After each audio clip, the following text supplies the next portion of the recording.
ABP माझावर आपण पाहत आहात. आतापर्यंतची सगळ्यात मोठी आणि महत्त्वाची बातमी ती म्हणजे तामिळनाडूच्या मुख्यमंत्री जयललिता यांचं 11:30 वाजता आजारानं निधन झालंय. त्या चेन्नईमधल्या अपोलो रुग्णालयात मृत्यूशी झुंज देत होत्या. जयललिता यांच्याबद्दल तमिळ वाहिन्यांनी काही बातम्या दुपारी पसरवल्या होत्या आणि त्यामुळे त्यांच्या प्रकृतीच्याबद्दल मोठा रोष जनतेच्या मनात होता.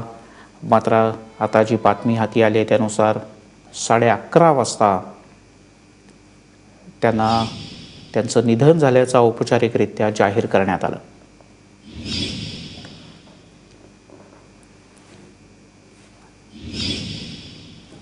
गणेश ठाकूर आपले प्रतिनिधी आपल्यासोबत आहेत. गणेश, 11:30 वाजता अपोलो रुग्णालयात तामिळनाडूच्या मुख्यमंत्री जयललिता यांचं निधन झालंय. याबद्दल आणखीन काय सविस्तर माहिती आहे? मिलिंद, 11:30 वाजता जे हार्ट फेलियर आपण म्हणतो ते कार्डियाक अरेस्ट झालं होतं, त्यामुळे त्यांचं निधन झालं. आणि यानंतर जो एक चिपकूल वातावरण आहे तो आम्हाला या हॉस्पिटलच्या बाहेर पाहायला मिळाला. आणि फक्त हॉस्पिटलच नव्हे तर पूर्ण परिसरामध्ये, पूर्ण चेन्नई या परिसरामध्ये जी आहे ती शांतता पसरली. लोकांमध्ये शोक जो आहे तो त्यांचा समोर आला. आणि आता काही वेळापूर्वीच AIADMKच्या नेत्यांकडनं माहिती मिळाली आहे की त्यांचं पार्थिव शरीर जे आहे, त्यांचं पार्थिव शरीर त्यांच्या राहते जे घर होतं पोस्ट गार्डन तिथं आधी ठेवण्यात येईल. तिथे त्यांचं अंत्यदर्शन किंवा अंत्यदर्शनासाठी ठेवण्यात येणार आहे. आणि त्यानंतर शक्यता आहे की त्यांच्या पार्थिव शरीराला राजाजी हॉल जे आहे तिथे ठेवण्यात येईल. कारण फक्त चेन्नईच नव्हे किंवा पार्टीचा कॅडर किंवा नेतेच नव्हे तर राज्यभर जे त्यांचे चाहते किंवा समर्थक होते ते आता इथं चेन्नईच्या दिशेला रवाना झाले आहेत. आणि फक्त राज्यच नव्हे तर देशातील त्यांचे जे चाहते होते, त्यांचे जे समर्थक होते, त्यांना जे फॉलो करायचे ते आता इथे येतात. आणि यासाठी मोठी जागा पाहिजे असल्यामुळे बालाजी जे हॉल आहे, राजाजी हॉल, तिथे त्यांचं पार्थिव शरीर ठेवण्याचंही म्हटलं जात आहे. आणि त्याचबरोबर पूर्ण चेन्नई शहरामध्ये पॅरामिलिटरी फोर्सेसच्या सहाय्यानं सुरक्षा देण्यात येते. चेन्नई पोलीस ही इथं पूर्णतः तैनात करण्यात आलेली आहे.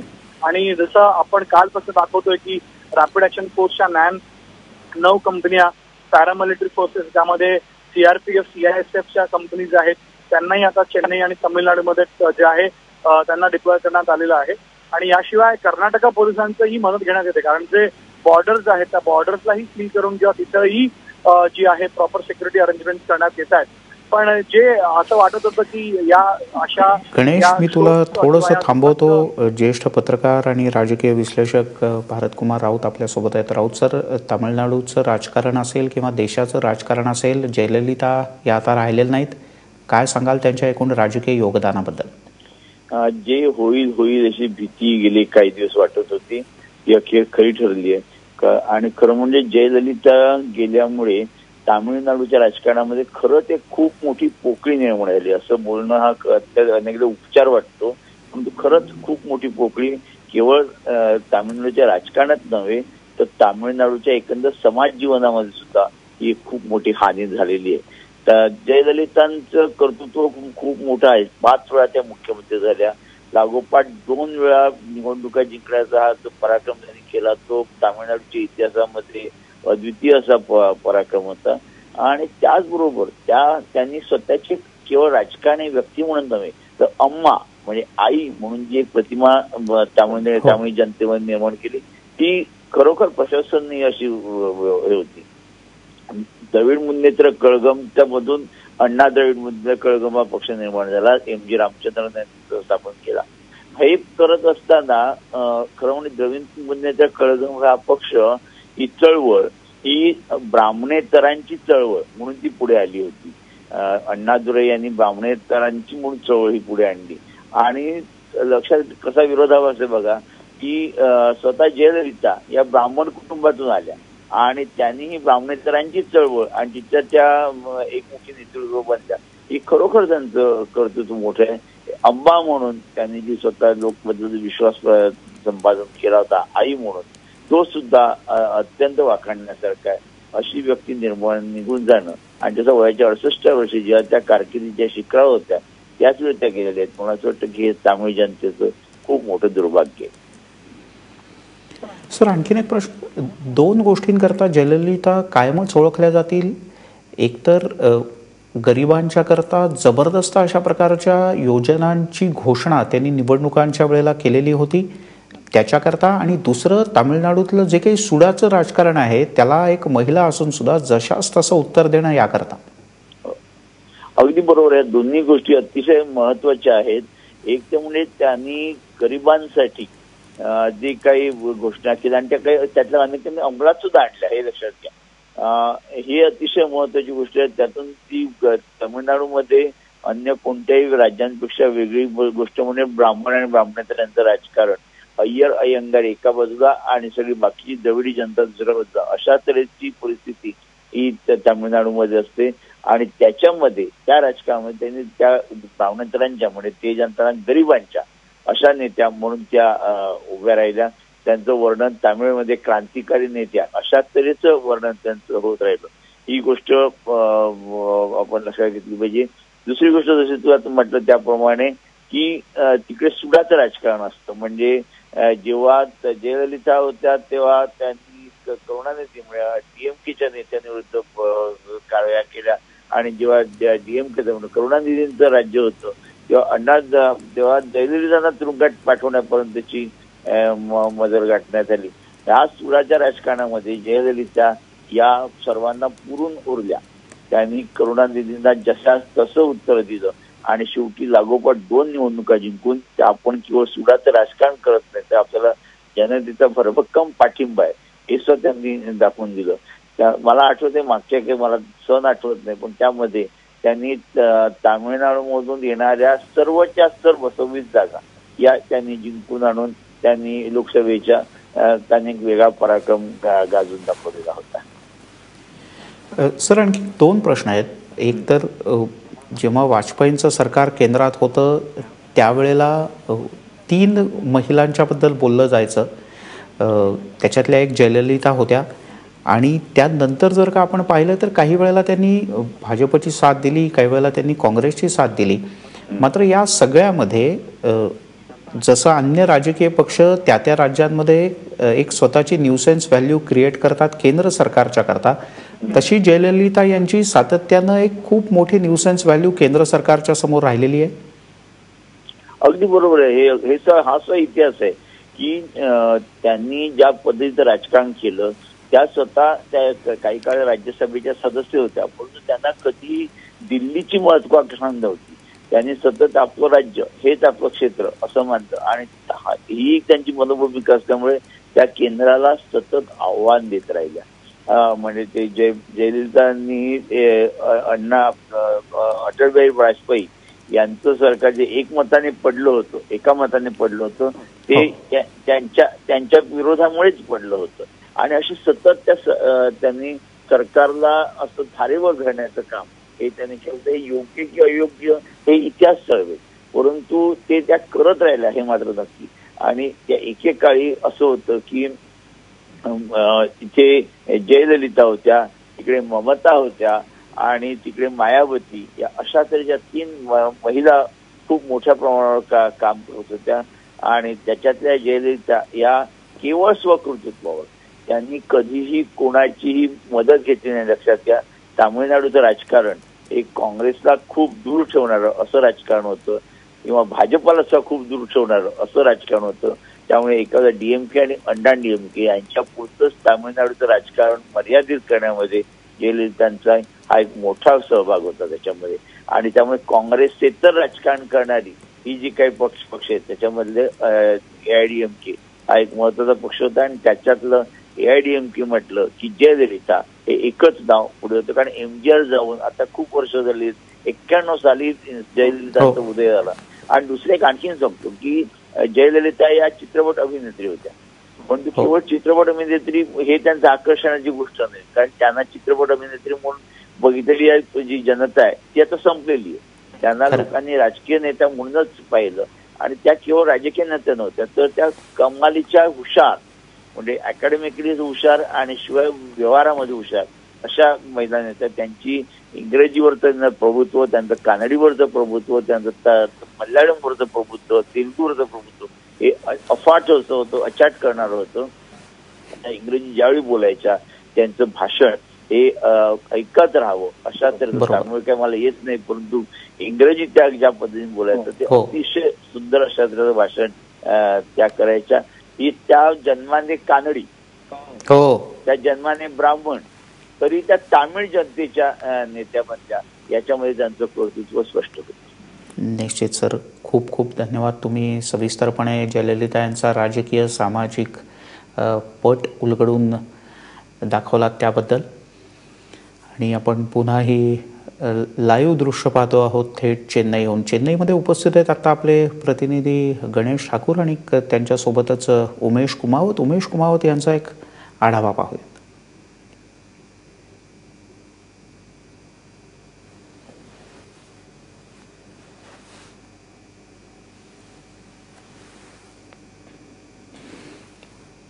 आणि ही थेट दृश्य चेन्नईतल्या प्रसिद्ध अशा अपोलो हॉस्पिटलच्या परिसरातून. एकूण 7 दिवसांचा दुखवटा सरकारच्या वतीनं औपचारिकपणे जाहीर करण्यात आलेला आहे. तर 3 दिवस चेन्नईतली शाळा आणि महाविद्यालय बंद ठेवण्याचं तामिळनाडू सरकारच्या वतीनं औपचारिकपणे जाहीर करण्यात आलं आहे. AIADMK या राजकीय पक्षाचं जे ट्विटर हँडल आहे त्यावरून जी काही माहिती देण्यात येते त्यानुसार जयललिता यांच्या निवासस्थानीच सुरुवातीला त्यांचं पार्थिव हे अंत्यदर्शनासाठी ठेवण्यात येईल आणि त्यानंतर सर्वसामान्य नागरिक त्यांच्या लाडक्या अम्माचं दर्शन हे घेऊ शकतात.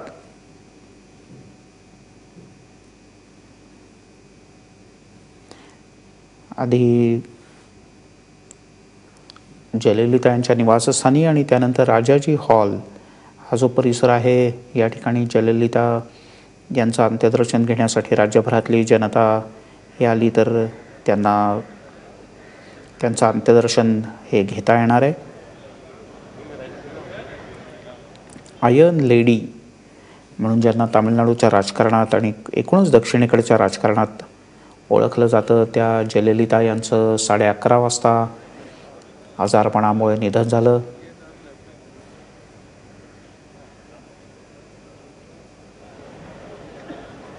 आणि आता ही बातमी जशी जशी सगळीकडे पसरते आहे तसे तसे जयललिता यांचे समर्थक, त्यांचे चाहते हे चेन्नईच्या दिशेनं रवाना होताना आपल्याला दिसत आहे.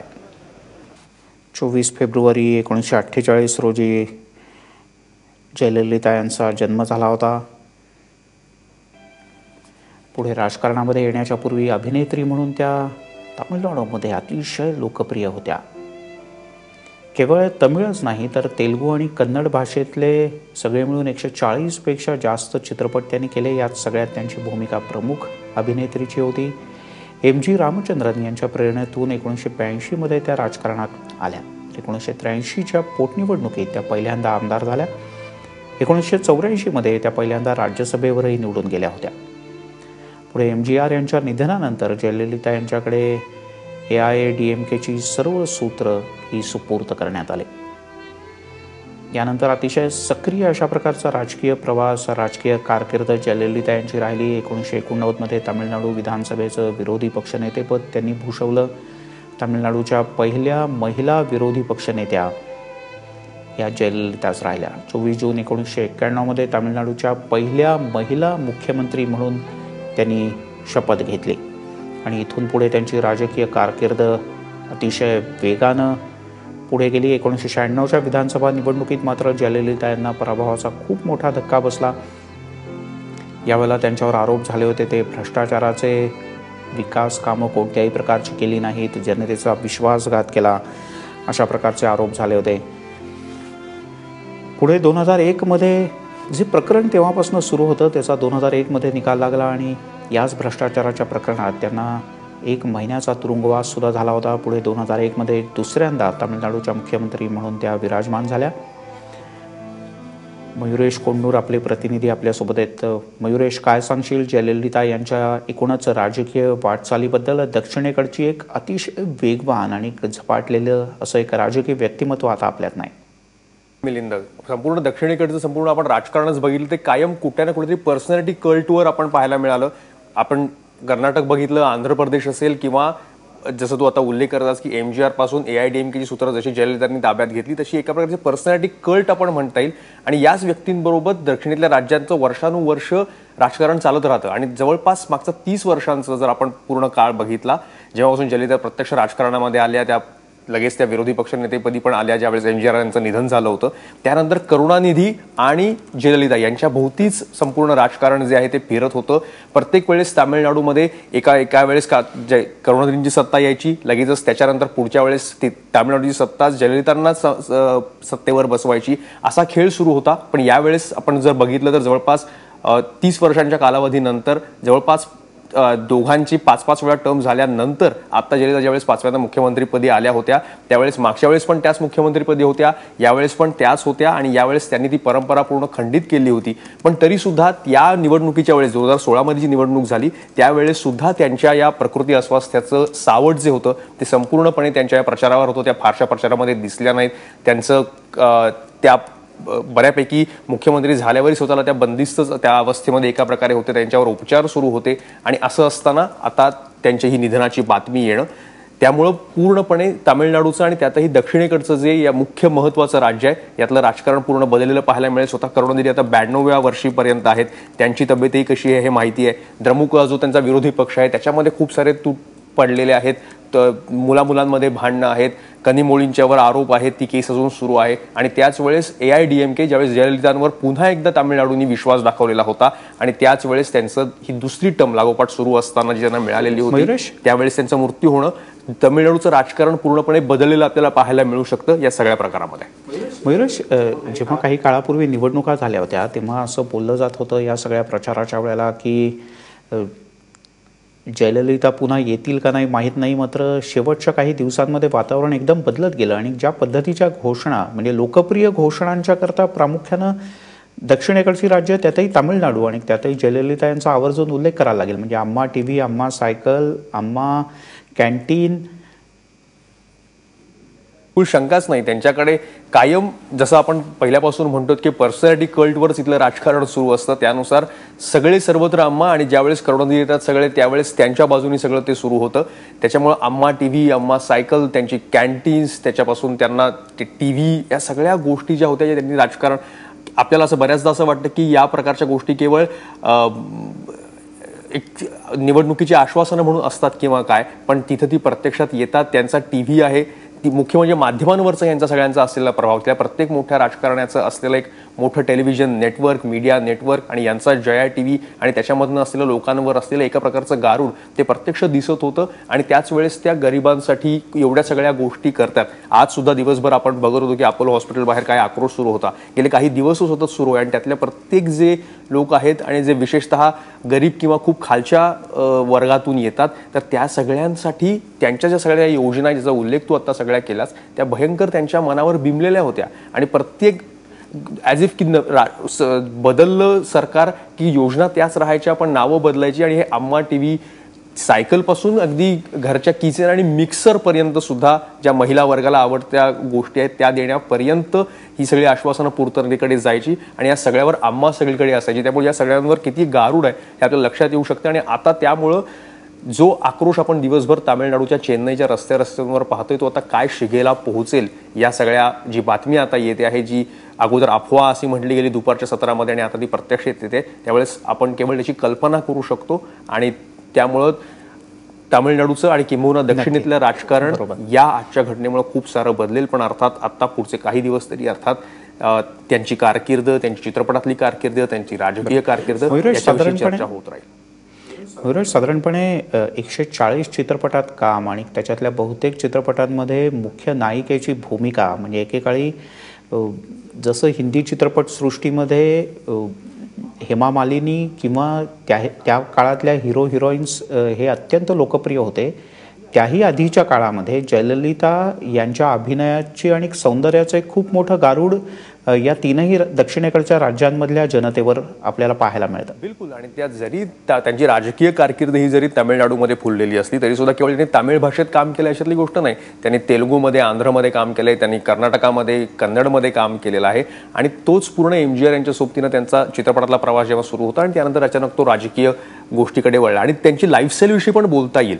म्हणजे त्यांच्यावर जे आरोप झाले, मालमत्ता असेल त्यांच्याकडे, ज्यावेळेस त्यांच्यावर 2001 मध्ये अगोदर सगळ्यात पहिल्यांदा ते आरोप झाले त्यावेळेस त्यांच्याकडच्या केवढ्या साड्या त्यांच्याकडे आहेत, किती चपलांचे जोड त्यांच्याकडे, त्यांचं कलेक्शन काय आहे पर्सनल वेल्थचं आणि या सगळ्या बाकीच्या गोष्टींचं याची चौकशी झाली. त्यामुळं ज्या प्रकारचं टीव्हीवरचं जे त्यांचं इमेज होती, ज्या प्रकारची लार्जर दॅन लाईफ इमेज होती, जणू तीच इमेज घेऊन त्या राजकारणामध्ये आल्या होत्या आणि तेच त्या प्रकारच्या गोष्टी होत्या.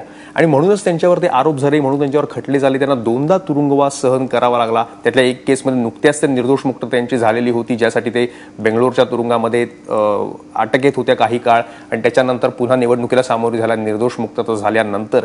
पण तरी सुद्धा जो चित्रपटांचा तू उल्लेख केलास, पूर्ण ती तशीच प्रतिमा घेऊन जणू दक्षिणेतलं राजकारण चालतं, विशेषतः तामिळनाडूतलं राजकारण चालतं. आणि म्हणून बाहेरचे जे बाकीचे उत्तरेकडचे किंवा मध्य भारतातले आपण सगळे आहोत आणि या सगळ्या आरोपांकडे बघतो, पण त्यांच्या सगळ्या जे समर्थक आहेत, जे त्यांना वर्षानुवर्ष मतदान करणार आहेत, त्यांच्यासाठी त्या कुठेही देवापेक्षा कमी नव्हत्या. जे त्यांना चित्रपटामध्ये जी त्यांची इमेज तयार झाली होती तीच प्रत्यक्षात ते घेऊन चालायचे. आणि त्याच्यामुळे त्यांच्याकडे बाकीचा देश जरी किती साड्या आहेत आणि किती बहुसंख्य गोष्टी आहेत तरी तिथं इमेज मात्र ही ती वेगळी होती. आणि म्हणून ती लार्जर दॅन लाईफ इमेज घेऊन चित्रपटांमधनं त्यांना मिळालेली MGR यांच्या सोबतीनं तीच घेऊन जणू हे राजकारण पुढे चाललेलं होतं. आणि त्याला आता इथं एका प्रकारचा अंत होताना आपल्याला दिसतोय. मिलिंद, नक्कीच. मयुरेश, त्यांच्या चित्रपटांच्या बद्दल दक्षिणेकडच्या लोकांवर जी मोहिनी होती ती खूप जबरदस्त होती आणि त्यांच्या अभिनयाची किंवा त्यांची जी रेंज होती ती एवढी मोठी होती की दक्षिणेकडचे त्या काळातले सगळे जे टॉपचे हिरो होते, म्हणजे शिवाजी गणेशन, जयशंकर, राजकुमार, इवन आंध्र प्रदेशातले NTR यांच्यासोबतही त्यांनी काम केलं होतं आणि हे सगळे चित्रपट जबरदस्त गाजले होते. म्हणजे 12 तमिळ चित्रपटात त्यांनी काम केलं, 12 तेलुगू चित्रपटात काम केलं आणि हे सगळे त्या काळातले ब्लॉकबस्टर्स चित्रपट म्हणून म्हणता येतील. शिवाजी गणेशन यांच्यासोबत तर त्यांनी एका चित्रपटात काम केलं होतं, पट्टीकाडा पट्टनामा. या चित्रपटाला तर राष्ट्रीय पुरस्कारही त्यांना मिळाला होता आणि त्यांची खूप मोठी मोहिनी होती. मयुरेश, त्यांचं एक मंदिर सुद्धा तामिळनाडूमध्ये आहे. बिलकुल. जसं त्यांचं मंदिर आहे आणि जणू देव, ती लार्जर दॅन लाईफ प्रतिमा जी आहे तीच जणू दक्षिणेच्या सगळ्याच राजकारणाचा एक भाग असल्यामुळं जणू, जसं तू आता आंध्र प्रदेशचाही उल्लेख केलास, तिथं सुद्धा अशाच प्रकारचं आपल्याला रामोजीराव आणि या सगळं आपल्याला पाहायला मिळालं. दुसरीकडे तामिळनाडूमध्ये पण MGR म्हणजे किंवा करुणानिधींचं सुद्धा आणि त्यांच्यामध्ये आता असलेली जे अगोदर चित्रपटामध्ये असलेले लोक आणि नंतर ते राजकारणात आले, अशी बरीच उदाहरणं आपल्याला पाहायला मिळतील. आणि म्हणून ते जे चित्रपटामधलं त्यांचं रूप आहे तेच प्रत्यक्ष राजकारणामध्ये येणं, तेच त्यांच्या कार्यकर्त्यांनी आणि त्यांना मतदान करणाऱ्यांना, त्यांना देव मानणाऱ्यांनी, आम्मा म्हणजे आईचं रूप देणाऱ्यांना मानणाऱ्यांनी, आणि म्हणून त्यांचे मोठे मोठे होणारे मंदिरं असतील, ती मंदिरं सुद्धा त्यांची तिथं आहेत आणि तेच स्थान त्यांचं तिथं आहे. म्हणजे जेव्हा आता 2016ची निवडणूक अजून तिथली यायची होती त्याच्या अगोदर काही काळ ज्यावेळेस त्यांचा वाढदिवस होता त्यावेळेस मी काही कारणानिमित्त चेन्नईमध्ये गेलो होतो आणि त्यावेळेस जे पाहायला मिळालं असं अन्यत्र कुठेही पाहायला मिळणार नाही. भारताच्या कुठेही अन्य राज्यांमध्ये, दक्षिणेकडेच आपल्याला ते पाहायला मिळेल. सर्वत्र चेन्नईमध्ये जिथं कुठं तुम्ही पाहाल, पोस्टर्स असतील, होर्डिंग्ज असतील, भिंती रंगवलेले असतील, बिलबोर्ड्स असतील, या सगळीकडे फक्त आणि फक्त जयललिता होत्या आणि देवापेक्षा अजिबात कमी, काकणभर कमी पण त्यांना महत्त्व दिलं गेलं नव्हतं. आत्ता काही काळापूर्वी ते बराच काळ ॲडमिट ज्यावेळेस होते आणि नंतर तेव्हाही काही अशा प्रकारच्या बातम्या येत होत्या आणि नंतर पुन्हा त्यांच्या प्रकृतीमध्ये सुधारणा यायला लागली आणि त्यांनी नंतर त्या जेव्हा बऱ्यापैकी सुधारल्या, आता अशी एक चर्चा होती की त्या काही काळाने ICUतनं बाहेर सुद्धा आल्या होत्या. त्यावेळेस त्या म्हटल्या की आय हॅव टेकन रिबर्थ, मी पुनर्जन्म जणू माझा झालेला आहे. आणि याच्यावरही त्यांच्या सगळ्या समर्थकांनी विश्वास ठेवला होता की जणू पुनर्जन्म त्यांचा झालेला आहे. आपण जरी केवळ शाब्दिक कोटी म्हणून नाही तर प्रत्यक्ष शब्दशः त्याच्यावर लोकांनी विश्वास ठेवला होता आणि पुन्हा एकदा कार्डियक अरेस्ट नंतर काल त्यांची प्रकृती ढासळत गेली. त्यामुळे जणू देव पुनर्जन्म घेऊ शकतो याच्यावर तिथे त्यांचा विश्वास आहे. त्यामुळे त्यांची मंदिरं असतील किंवा त्यांची लार्जर दॅन लाईफ प्रतिमा असेल, अशाच प्रकारचं राजकारण तामिळनाडूमध्ये दक्षिणेकडे ते कायम होत राहिलं आणि त्याचं एक टोक म्हणता येईल, शिखर म्हणता येईल, ते आपल्याला जयललितांच्या सगळ्या राजकीय कारकिर्दीमध्ये मिलिंद पाहायला मिळतं. मयुरेश, आपल्या दर्शकांच्या करता, प्रेक्षकांच्या करता टी व्ही स्क्रीनच्या उजव्या बाजूला आपण जी दृश्य पाहतो आहोत ही लाईव्ह दृश्य आपण दाखवण्याचा प्रयत्न करतो आहोत. ही अपोलो रुग्णालय चेन्नई इथली दृश्य आहेत आणि त्याच्या परिसरातली प्रचंड मोठा पोलीस बंदोबस्त, प्रचंड मोठी कार्यकर्ते आणि जयललिता यांचे समर्थक. खरं तर भक्त हा शब्द वापरला तर चुकीचं ठरणार नाही. जयललिता यांचे भक्त हे खूप मोठ्या प्रमाणात या परिसरात आता आपल्याला दिसत आहेत. पनीर सेल्वम हे त्यांचे सगळ्यात विश्वासू सहकारी आणि त्यांच्याचकडे मधल्या काळात जेव्हा जयललिता या खूप आजारी होत्या त्याही वेळेला त्यांच्या प्रकृतीबद्दलच्या वेगवेगळ्या वावड्या या उठत होत्या. त्याच पनीर सेल्वम यांच्याकडे आत्ता काही दिवसांपूर्वी पुन्हा एकदा सूत्र सोपवण्यात आली होती जयललिता यांच्याबद्दलची. पनीर सेल्वम हे मिलिंद कायमच जयललिता यांचे उजवा हात म्हणता येईल, की त्यांच्यानंतर त्यांच्यासोबत कायम उभे असणारे असे त्यांना म्हणता येईल. ज्यांच्याकडे आता पूर्ण ही सूत्र सध्या जात आहेत तेच जयललिता जेव्हापासून आजारी आहेत त्यांच्या पश्चात CMO ऑफिस जे आहे ते पूर्णपणे बघतायत. AIDMK मध्ये 2 वास्तविक जयललितांच्या पश्चात 2 लोक आहेत असं म्हणता येईल. एक पनीर सेल्वम आणि दुसऱ्या शशिकला. त्यांचंही नाव पुढे होतं, पण पनीर सेल्वम यांच्यावर जयललितांचा जास्त विश्वास दिसतोय प्रत्येक वेळेस असं आपल्याला वाटतं आहे. कारण ज्या वेळेस 2001 मध्ये पण ज्यावेळेस त्यांना तुरुंगवास झाला 30 दिवसांचा त्यावेळेसही त्या मुख्यमंत्री होत्या आणि त्यावेळेसही पनीर सेल्वम यांच्याकडेच सगळी सूत्र आहेत त्या देऊन गेल्या होत्या. आणि आता ज्यावेळेस त्या बेंगलोरमध्ये मागच्या CM टर्म जी होती त्यांची त्यावेळेस तुरुंगामध्ये त्या गेलेल्या होत्या त्यावेळेसही पनीर सेल्वम यांच्याकडेच त्यांनी धुरा वाहिलेली होती. त्यांचं एक वैशिष्ट्य म्हणजे त्या ज्यावेळेस मुख्यमंत्री पदाची सूत्र पनीर सेल्वम यांच्याकडे देतात त्यावेळेस पनीर सेल्वम हे स्वतः मुख्यमंत्री पदाच्या खुर्चीत जाऊन बसत नाहीत. ते दुसऱ्याच खुर्चीवर बसून जसं भरतानी रामाचं राज्य शकट हाकलं होतं त्याच्या पादुका रामाच्या अयोध्येच्या सिंहासनावर ठेवून त्याच प्रकारचं काहीसं ते करतात. त्यामुळे त्यांची जी लॉयल्टी आहे, निष्ठा जी आहे जयललितांच्या प्रती ही वादातीत आहे आणि म्हणूनच त्यांच्यावर त्यांचा विश्वास आहे. आणि म्हणूनच पनीर सेल्वम आजही जेव्हा यांच्या कार्डिक अरेस्टच्या बातम्या कालपासून आल्या त्यावेळेस एक इमर्जन्सी मीटिंग घेतली गेली अपोलो हॉस्पिटलमध्ये.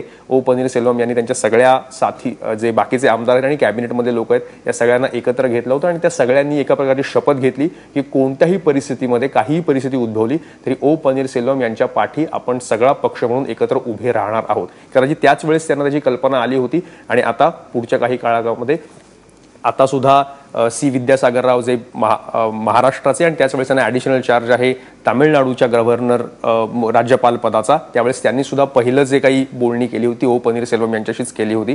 त्यामुळे आता जयललितांच्या पश्चात सगळी राज्य शकट जे आहे ते त्यांचे अत्यंत निष्ठावान असे मानले गेलेले पनीर सेल्वम यांच्याच हाती येईल.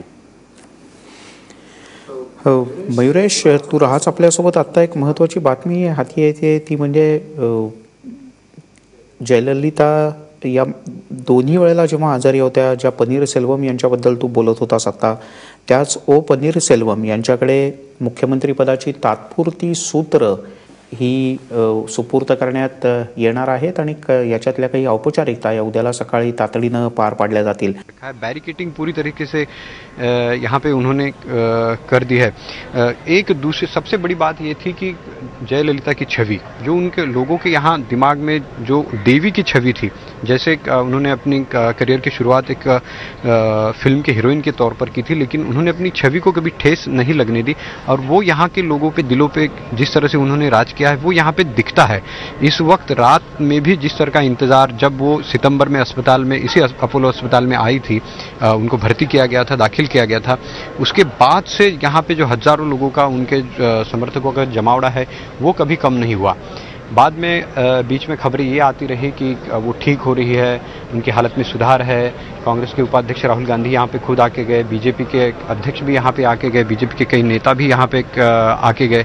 कई लोगों ने तो बार बार ये अपोलो अस्पताल की तरफ से ये भी कहा जाता रहा कि उनकी तबीयत ठीक हो रही है, उनकी तबीयत में लगातार सुधार हो रहा है. लेकिन कल अचानक ये खबर आई कि उनको दिल का दौरा पड़ गया और उसके बाद आज शाम को ये खबर सब तरफ फैल गई थी कि उनका देहांत हो चुका है. लेकिन बाद में कहा गया कि उनका देहांत नहीं हो चुका है. लेकिन अब ऑफिशियली ये बताया गया कि उनका देहांत हो चुका है। उसके बाद अब सबको इंतज़ार है, देखिए यहाँ पे सबको इंतज़ार है कि कब उनका पार्थिव यहाँ से निकलेगा, और ये सारी तैयारी यहाँ पे जो है वो उनके पार्थिव के लिए यहाँ पे है। उनका पार्थिव यहाँ से ले जाया जाएगा, उनके निवास स्थान पोएस गार्डन में ले जाया जाएगा। उसके बाद जनता के अंतिम दर्शन के लिए रखा जाएगा ताकि लोग उनको श्रद्धांजलि दे सके, और 3 दिन का एक राजकीय शोक भी, राजकीय सम्मान जो शोक मनाया जाएगा यहाँ पे, जिसमें यहाँ के स्कूल, कॉलेज, सरकारी संस्थान सब बंद रहेंगे। और दूसरी बात, पुलिस के लिए सबसे बड़ी बात कल का दिन, क्योंकि लोग जो उनसे इतना लगाव रखते थे, उनसे भावनिक तौर पर लोग जितने जुड़े हुए थे, तो उनकी भावना का कोई उद्रेक ना हो, ये सबसे बड़ा चैलेंज कल पिंकी तमिलनाडु पुलिस के सामने दिखाई देगा कि लोगों का जो उद्रेक है वो कहीं हिंसा में तब्दील ना हो जाए। देखिए, ये बहुत बड़ा जो है एक चैलेंज होगा पुलिस के सामने, क्योंकि जब भी ऐसी कोई घटना सामने आती है, चाहे जेल की अगर बात करें या अब क्योंकि और भी ज्यादा बड़ी घटना हुई है, तो ऐसे में जो है कहीं ना कहीं वायलेंस जो है वो साफ तौर पर देखा जाता है। और इसी को लेकर जो है गृह मंत्रालय ने भी जो है यहाँ पर तमिलनाडु में बात की है, और किसी तरह से जो है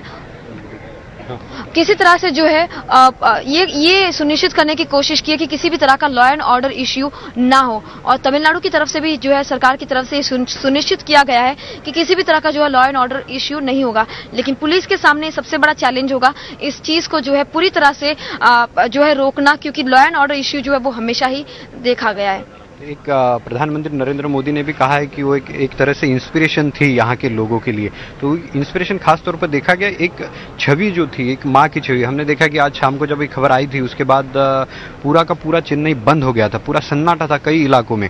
और ये भी यहाँ पे देखा गया पिंकी की लोग जो है पिछले 2 दिनों, कल रात को मैंने कुछ लोगों से जब बात की तो वो कह रहे थे कि हमने कल रात को 11:30, 10, 11, 12, 1 बजे तक खरीदारी की है, ताकि अगर किस तरह के हालात यहाँ पे तैयार होते हैं, लॉ एंड ऑर्डर की सिचुएशन खराब हो जाती है तो खाना मिलेगा नहीं मिलेगा, इतनी लोगों ने यहाँ पे तैयारी की है। तो लोगों को इस बात का डर था कि उनके प्रति जो लोगों का लगाव है उसका कहीं ना कहीं उद्रेक भी हो सकता है। बिल्कुल, ये हमेशा ही देखा गया है कि उनके प्रति जो प्यार है वो कई बार हिंसा में बदला है, और ये जो है तमिलनाडु की जनता जो है वो पहले भी भुगत चुकी है। चाहे वो हम उनके जेल जाने की बात करें, तब भी हमने देखा था कि किस तरह से जो है वायलेंस देखा गया था। तो सीधे तौर पर जो है यही एक डर जो है अभी भी जनता के दिमाग में है, क्योंकि वो पहले भी ऐसा देख चुके हैं। तो ऐसे में एहतियातन के तौर पर जो है आज भी हमने देखा था कि कई स्टोर्स के बाहर जो है लंबी कतार थी, ताकि जो भी सामान हो कल सुबह के लिए, चाहे दूध का हो या रोजमर्रा की जो भी चीजें हो, वो आज ही जो है लोग लेते नजर आए। तो ये एक डर ही है जो लोगों के बीच है, और इसी डर को जो है पुलिस के लिए बहुत बड़ी चैलेंज होगी, इस डर को जो है मिटाना, और जो लॉ एंड ऑर्डर इश्यू है उसको जो है पूरी तरह से कंट्रोल में करना। तो लेकिन अभी रात का समय है, अब रात को 11:30 बजे जैसे इस बात की अनाउंसमेंट हो गई कि वो नहीं रही, तो थोड़ा पुलिस के लिए आसानी होगी। रात का समय है, सारे लोग अपने घरों में हैं, कोई बाहर नहीं निकल रहा है, तो ऐसे में लॉ एंड ऑर्डर या कानून और सुव्यवस्था की स्थिति है वो नहीं बिगड़ेगी। तो इसी दौरान सारी कार्रवाई पुलिस कर लेगी, इसलिए अभी रात को ही उनको शिफ्ट किया जाए पोएस गार्डन। देखिए, बिल्कुल ये उम्मीद भी इनफैक्ट की जा रही थी कि रात को ही जो है अनाउंसमेंट किया जाएगा। ये पहले ही उम्मीद की जा रही थी, क्योंकि रात के वक्त जब क्राउड पूरी तरह से डिस्पर्स हो जाता है, उसके बाद पुलिस के लिए बहुत ही आसानी होती है जो है अपने इस कार्य को जो है कंप्लीट करना। तो ऐसे में जो है अब उनके पार्थिव शरीर को यहाँ से मूव करना बहुत ही आसान होगा। तो ये जो है एक स्ट्रैटेजी ही है इनकी प्लानिंग, जिसके जरिए जो है अब, क्योंकि हालांकि ऑफिशियली जो है ये कहा गया है कि 11:30 बजे जो उनका देहांत हुआ है, लेकिन पुलिस के लिए अब जो है थोड़ी आसानी इसलिए होगी क्योंकि यहाँ पर क्राउड कम है। लेकिन रात का समय है, इसलिए यहाँ पर क्राउड सपोर्टर्स जो है वो नहीं है। लेकिन जैसे जैसे सुबह होगी, पोएस गार्डन के बाहर भारी संख्या में जो है समर्थक वहां मौजूद रहेंगे, और पुलिस के सामने सबसे बड़ी चुनौती यही होगी कि उस क्राउड को जो है कंट्रोल करना, और वो क्राउड जो है वो हिंसा में तब्दील ना हो। और देखिए, इस वक्त मैं आपको दिखा रहा हूं कि किस तरह के हालात है। यहाँ पे आपको पुलिस का पूरा भारी बंदोबस्त जो है वो दिखाई देगा। Back to studio. निश्चितपणे, आणि आपण आता ही थेट दृश्य पाहतो आहोत। हळूहळू जसं उमेश सांगत होता, हळूहळू जयललिता यांच्या चाहत्यांपर्यंत ही बातमी पोचायला लागलेली आहे माध्यमांच्याकडून की जयललिता यांचं निधन झालं आहे, आणि मोठ्या प्रमाणात महिला, खूप मोठ्या प्रमाणात आपण या ठिकाणी पाहतो आहोत। महिलांमध्ये प्रामुख्यानं जयललिता लोकप्रिय असण्याचं जे कारण होतं ते हे आहे की त्यांनी महिलांच्याकरता खूप मोठ्या प्रमाणात योजना आणल्या. म्हणजे महिलांना मोठ्या प्रमाणात सायकली उपलब्ध करून देणं, महिलांना मिक्सरसारखी गोष्ट की जी दक्षिणेकडे खूप आवश्यक गोष्ट आहे की जी दररोजच्या स्वयंपाकात 10 वेळेला लागते, ती मोठ्या प्रमाणात मोफत उपलब्ध करून देणं, लहान मुलांच्या करता जी नवजात पालकांच्या करता जी किट्स त्यांच्या सुरक्षेच्या अनुषंगानं काही औषधं असलेली, काही कपडे किंवा अन्य आवश्यक गोष्टी असलेली जी किट्स त्यांनी मोठ्या प्रमाणात मोफत उपलब्ध करून देण्याची जी घोषणा केली, याचा खूप मोठा परिणाम दक्षिणेकडे तामिळनाडूत महिला वर्गावर मोठ्या प्रमाणात दिसतो. आणि त्यामुळे या सगळ्या म्हणजे जेव्हा जयललिता यांना अटक झाली होती, त्यांना तुरुंगवास सोसावा लागला होता, तो काळ असेल किंवा जयललिता यापूर्वी जेव्हा आजारी पडल्या त्यावेळेला असेल किंवा त्यांना पराभव स्वीकारावा लागला त्याही वेळेला असेल, मोठ्या प्रमाणात महिला वर्ग तामिळनाडूत हा रस्त्यावर उतरलेला पाहायला मिळाला. कालही जेव्हा दुपारी पहिल्यांदा अशी बातमी आली की त्या खूप क्रिटिकल आहेत, हॉस्पिटलच्या वतीनं पहिलं जे मेडिकल बुलेटिन देण्यात आलं होतं त्यात असं स्पष्ट करण्यात आलं होतं आणि तिथेच खरं तर हे हळूहळू स्पष्ट व्हायला लागलं होतं की जयललिता यांची स्थिती अत्यंत नाजूक आहे. रुग्णालयानं असं म्हटलं होतं त्या मेडिकल बुलेटिनमध्ये की त्यांचं हृदय बंद पडलेलं आहे आणि फुफ्फुस आणि हृदय हे पूर्णपणे हे कृत्रिमरित्या सुरू आहे, यंत्राच्या सहाय्यानेच सुरू आहे. तिथेच काही भक्तांना, जयललिता यांच्या समर्थकांना शंका येऊ लागली होती की आता अम्मांची आपल्या प्रकृती जी आहे ती काही बरी नाही. आणि आज दुपारी सुद्धा तामिळनाडूतनं 2 अशा बातम्या समोर आल्या होत्या की ज्यामध्ये त्यांच्या समर्थकांचं हृदयविकाराच्या धक्क्यानं निधन झाल्याची. आणि आपण ही चेन्नईच्या अपोलो रुग्णालयाच्या परिसरातली ही थेट दृश्य पाहतो आहोत. गुजरात आणि अन्य काही राज्यांमधून मोठ्या प्रमाणात पॅरामिलिटरी फोर्सेससुद्धा हे चेन्नईच्या दिशेनं रवाना झालेली आहेत. पॅरामिलिटरी फोर्सेसची पथकं स्वाभाविकपणे पुढचे काही दिवस हे केवळ चेन्नईच नाही तर संपूर्ण तामिळनाडूमध्ये कायदा सुव्यवस्था राखणं, लोकांचा जो उद्रेक, काही प्रमाणात संताप, दुःख, आवेग आहे त्याला नियंत्रित ठेवणं, याचं एक मोठं आव्हान निश्चितपणे पोलिसांसमोर असेल. जयललिता यांच्या निधनाचं वृत्त येताच तातडीनं राज्यपाल तामिळनाडूचे विद्यासागर राव यांनी जयललिता यांचे अत्यंत विश्वासू असलेल्या पनीरसेल्वम यांना पद आणि गोपनीयतेची शपथ दिली. पनीरसेल्वम हे आता तामिळनाडूचे मुख्यमंत्री असतील.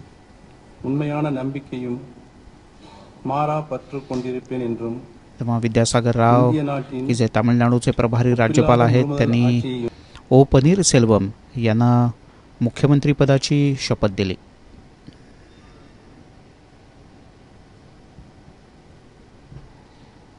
यासोबतच एकूण 7 दिवसांचा दुखवटा तामिळनाडूमध्ये राज्य सरकारच्या वतीनं जाहीर करण्यात आला आहे. तर 3 दिवस चेन्नईमधली शाळा आणि महाविद्यालयं ही बंद ठेवण्यात येणार आहेत.